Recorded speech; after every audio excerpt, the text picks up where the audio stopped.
आ आई. Yes. ब ब बदक. क क कणीदार.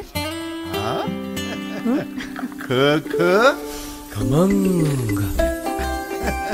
ग ग गोकुळतू. हा. अगदी घरच्यासारखं. कणीदार खमंग म्हणजेच गोकुळ तूप.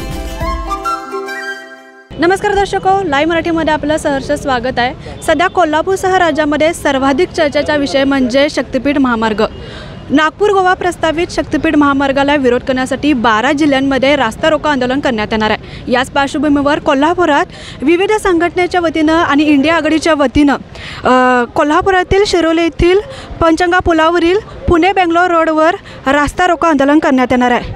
आमदार सतेज पाटील आणि माजी खासदार राजू शेट्टी यांच्या नेतृत्वाखाली हे आंदोलन पार पडणार आहे. काही दिवसापूर्वी राज्याच्या कॅबिनेट मंत्रिमंडळाच्या बैठकीत शक्तिपीठ महामार्गाला संमती दर्शवली होती. याचा विरोध करण्यासाठी आज कृषी दिनाचं औचित्य साधत विविध संघटना शेतकऱ्यांकडून हा रास्ता रोको आंदोलन करण्यात येणार आहे. शक्तिपीठ महामार्ग हा 12 जिल्ह्यातून जाणार आहे, ज्यामध्ये हजारो एकर जमिनी भूसंपादित होणार आहे. त्यामुळे लाखो शेतकरी ही भूमिहीन होणार आहेत. कोल्हापुरातलं बोलायला गेलं तर कोल्हापुरात 6 तालुक्यातून हा शक्तिपीठ महामार्ग जाणार आहे, ज्यामध्ये 59 गावं बाधित होणार आहेत.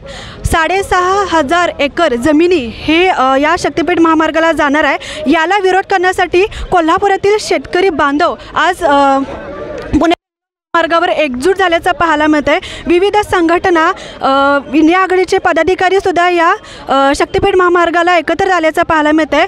आज कोणताही अनुचित प्रकार घडू नये यासाठी मोठ्या प्रमाणात पोलीस बंदोबस्त देखील तैनात केल्याचं पाहायला मिळतं आहे.